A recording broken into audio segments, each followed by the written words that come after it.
my first live. I actually didn't know that you could go live. So I'm trying out this first live on my channel. Today I want to talk about the mind, the power of the mind, and I also want to talk about mental health. So I think there's a lot of stigma when it comes to people that have mental health problems. We live in a world with a lot of violence. We live in a world with a lot of tragedies. We live in a world that's very unpredictable. So it's easy to assume that people will, their minds, can sometimes be affected by the environment or by the different um, things that happen around them. So I'm a domestic violence and child abuse survivor, an adult abuse survivor. I have been through different types of abuse. I've been through physical abuse, I've been through mental abuse, I've been through emotional abuse. I've actually been through abuse by proxy too. Um, and those are the different types of abuses that I not only survived, but I also have gone to counseling and therapy for. I say this, to try to get rid of the stigma and, to hopefully motivate other people to speak out about their struggles because you're not alone in your struggles. Um, you know, I think everybody needs help sometimes. And not only do you get sick in your body, but sometimes you might, struggle in your own minds. We live in a crazy world and some people struggle more than others. A couple years ago, I I looked into my records and they listed me as having something called PTSD, um, complex PTSD, and it stands for complex post-traumatic stress disorder. And I can tell you some of the symptoms of it. So right now, I am actually reading from let me see. I'm going to read from an article the different symptoms to look out for. So, difficulty controlling your emotions, feeling very angry or distrustful towards the world, constant feelings of emptiness or hopelessness, feeling as if you are permanently damaged or worthless, feeling as if you complete are completely different to other people, feeling like nobody can understand what happened to you, avoiding friendships and relationships or finding them very difficult, often experiencing dissociative symptoms such as depersonalization or derealization, physical symptoms such as headaches, dizziness, chest pains, and stomach aches, regular suicidal feelings.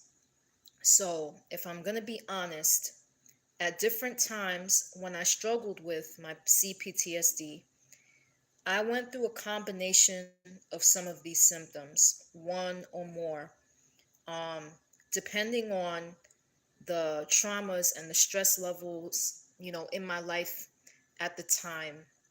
Um, the things that go on in your life, the things that surround you, the people that you are exposed to, all of these things have an effect on your life, your environment, the people you're surrounded by, and the things that happen.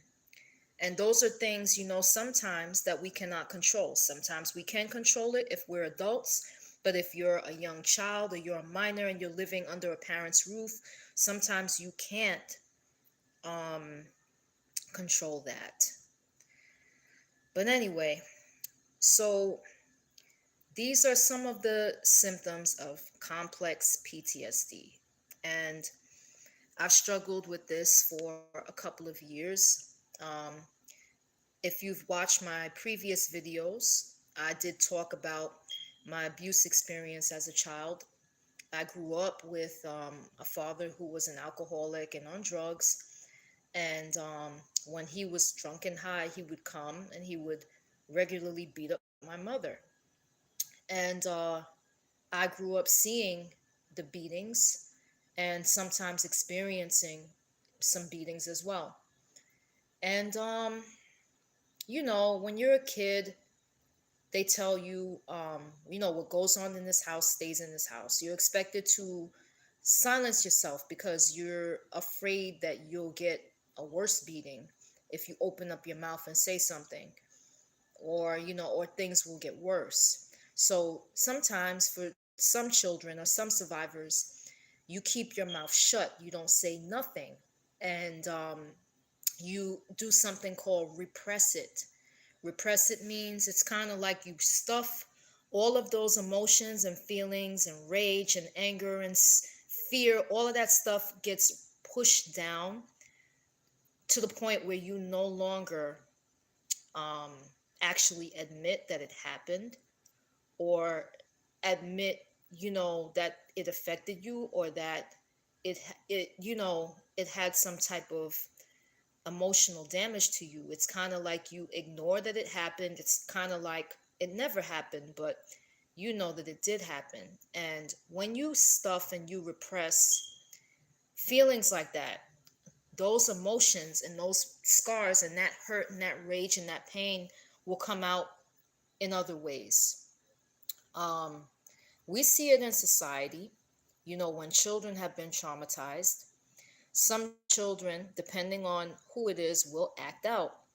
That's why you'll have children who bring guns to school and try to shoot other people, or you'll have adults, that get into fights on the job, or you'll have some adults that will be addicted on drugs and things like that, because you're trying to find an outlet. You're trying to find a way to deal with those emotions and those feelings that you have repressed. And I'm just here, to talk about it, to be honest about it, to get rid of the stigma. I witnessed things that a child should never, ever have to witness. When you're that young, 4 or 5 years old, and you're seeing violence in front of you and you're seeing beatings, that has an effect on you. It has an effect on you. And even though you repress it, it will always come out some way, somehow. Those emotions, those feelings, those things that you try to pretend that they didn't happen, it will come out in other ways. You can't destroy real things and real traumas that happen to you. You can't destroy it, and you can try to deny it, but there's no denying those things, because those are powerful things that affect other people's lives. When these horrible things happen to people, whether it's a child who got sexually abused or assaulted, or if it was incest, molestation, rape, if you were in a country, maybe in Africa, or maybe in some place like Serbia, Bosnia, where you witnessed war. You may have witnessed rebels coming through your town. You may have been refugees. You may have witnessed soldiers killing people, or you having to run for your lives. There's all types of different traumatic experiences that people have gone through that cause PTSD or CPTSD. And there is help out there. There is help. There is hope. You have to decide within yourself that if you're dealing with it, first I would just say, come to a realization that this is what you're dealing with. And if you can, try to reach out and get some help. Do it privately.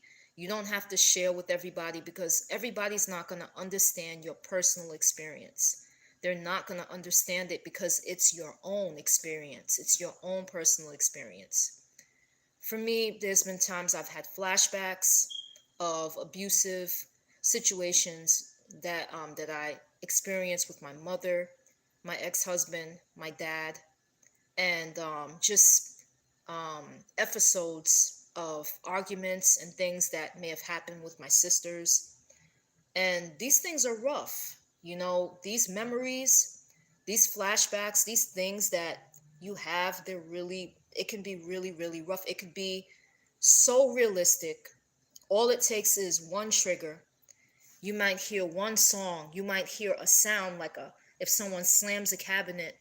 You may see a person that reminds you of the person that abused you or raped you, or you may see someone that resembles that person, and all of a sudden your heart rate jumps to 100 beats per minute. Or it's it's just it's something else. It really is a trip when people have flashbacks. It can be very, very real. As if what happened before is happening in present time. The nightmares, the dreams, those things also can be very, very frightening, especially if it's what happened to you in a dream. It can be very, very negative and very, very, it can bring a lot of fear so that you have trouble sleeping. These are the type of things that people who struggle, with mental illness or just kind of like mental struggles go through. But there is hope, there is help. There is a LifeNet hotline. I'm going to see if I can share that with you guys. I think LifeNet has a lot of different resources for people that go through mental illness, or if you feel suicidal or anything of that nature, you can call LifeNet. So I'm going to give you guys the phone number. LifeNet. Now, this is the one that's in New York City because I live in NYC. But let me give you that number here. So let me see. Sometimes it's hard to find these things. I have my laptop here, but I'm going to try to find it. So it just says 1-800 LifeNet. I was trying to see if I could get the actual numbers, but I'm not seeing it. But 1-800 LifeNet is some place that you can call. You can always call 311 if you would like to speak to a mental health professional. If you are in an abusive situation, you can call the National Domestic Violence Hotline. Okay, that number is 1-800-799-7233. Okay, and another hotline for people that have been through a sexual assault, may have been raped, molested, or have gone through incest, you can call the RAIN hotline, which is the Rape, Abuse, and Incest National Network. That phone number is 1-800-656-4673. I'm just trying to be honest, with y'all. It's not easy. It's not easy out here to function from day to day in this world. This world is very crazy. As a Black Latino woman in America, the PTSD is not only personal that we go through, but we have to go through traumatic experiences on a daily basis. If you live in the hood, like where I live at, where there's shootings and stabbings and gang activity and all of that, you see some things. Okay, you see some things. Whether it's a drug deal, whether it's the police chasing people down, whether it's you see all types of stuff. If you have to take the New York City subway, I know that a lot of you don't live, some of them, you don't live in New York, but some of the things that you have to see is, unfortunately, people have come onto the trains and started shooting. People have came into the trains with knives and slashed people. All of these things can cause someone to have mental struggles or to have a form of PTSD. The same thing with police brutality and the murders.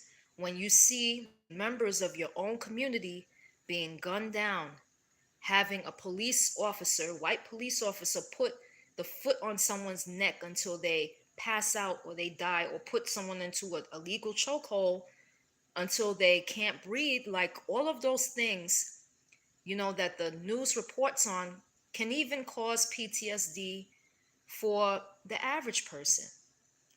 So we have to really take care of our minds, y'all. We have to take care of our minds because this world I don't even have the words to describe. you know, the world sometimes. Sometimes I'll just say it's a jungle. It's a jungle out there. And we have to do our due diligence to try to survive and maintain ourselves daily. And it is okay sometimes if you are not okay. It is okay sometimes if you admit that your mind is weak, mentally you may be exhausted, you may be affected, and there is help out there. So I don't want people to feel like talking about a mental illness is a stigma. There's all types of mental illnesses. There's schizophrenia, there's depression, there's um, and some people have anxiety disorders. Some people have OCD. There's all types of different things that people struggle with, but don't allow it to stigmatize you. It is okay to not be okay. It's okay to admit that you have a struggle, and just don't allow other people, who are, I would call them critics or haters or people on the sidelines, try to drag you down. The thing is that everybody is a voice in this world. Everybody has worth because Yahweh God, the creator, created them. Everybody has self-worth. And just by virtue of you breathing and being here, you are a voice in this world. And nobody should try to take your voice away. So I just wanted to talk about mental health. I wanted to be vulnerable about my own struggles. It's not easy. It's hard for me a lot to trust people. Um, I don't have any dealings with, or I have very, very limited dealings with family members because they were all involved in the abusive behavior. And I find it hard sometimes to make close friendships. I find it hard to sometimes date because it's just difficult to get so close to somebody when in the past the people that have been closest to you put you through hell and hot water, put you through so much pain and so much betrayal and so much drama. You don't want that to be repeated. So basically your defense mechanism is like, you know what, you can get this close but you can't get too close. You have to protect yourself. You always feel like you're on your defensive, that you have to protect yourself. Sometimes when you get into those stages, it's kind of like everybody is guilty until they are proven innocent. And you're a lot more selective, you're a lot more hyper vigilant about who you allow near you, who you are open with, who you are vulnerable with. And it's okay. It's okay if you've been through abuse, if you've been through people treating you like shit, if you've been through even like in the church, spiritual abuse, where religious leaders have mistreated you or people in the church have mistreated you and not done what they're supposed to do and treated you Christ-like or cared for your mental, physical, or spiritual health. It is okay to admit you're not okay, and it is okay for you to take a step back and get away from those people and to take care of yourself and try to get yourself some type of help. Try to find your tribe, try to find a supportive person or a supportive space where people can, kind of encourage you along without judgment. That's very, very important when you're healing, when you go through mental health struggles. So that's all I really wanted to talk about, was just being vulnerable and honest with my struggles, and also reaching out to those who may deal with mental health struggles. It's okay to sometimes deal with sadness, because we live in a world where sad things happen, where extreme things happen, and it is going to affect us. It's going to affect us. If you have a heart and if you have emotions, you have feelings, you're not a robot, it's going to affect you. So I have a son who has a chronic condition. I have a daughter who has a chronic health condition. I have, survived DV. I have survived other things as well, you know, molestation, things like that. And these type of things, they have an effect on how people operate, who they are, and it has sometimes an effect on the mind and the way that you see life and the way that you see things. So I'm just, like I said, honest and open. I do, go to therapy. I'm a big proponent of therapy. People should go to therapy. People should have a neutral person in private to talk to, where other people will not be able to really understand you or to be able to relate to you. It is good to be able to go to someone who is neutral like that. And I'm a big proponent of it. I think men and women should go to therapists. And if you do, make sure you go to a therapist that you vibe with. Every therapist is not created equal. It took me a few to find the one that I vibed with, who I've been kind of rocking with for years. Shout out to him. I'm not going to name him, but shout out to him. You're great. You've helped me so much. Um, yeah, so I hope that everybody has a safe 4th of July weekend. If you're gonna go to the cookouts, if you're gonna go to a barbecue, if goth friends are gonna go out to a goth club, just be safe with whatever you do. Continue to do your due diligence, wear your masks. Be careful if you're going to do fireworks. We don't want to hear about y'all in the hospital having blown your hands off or caught on fire. Be very, very careful. Depending on the state where you're at, try not to break the law. Um, and just, spend time with family. If you're going to party, please party safely. If you're going to go to church, praise the Lord safely. Because even in churches these days, we have to worry about someone coming into a church parking lot and trying to shoot people. So we have to be careful.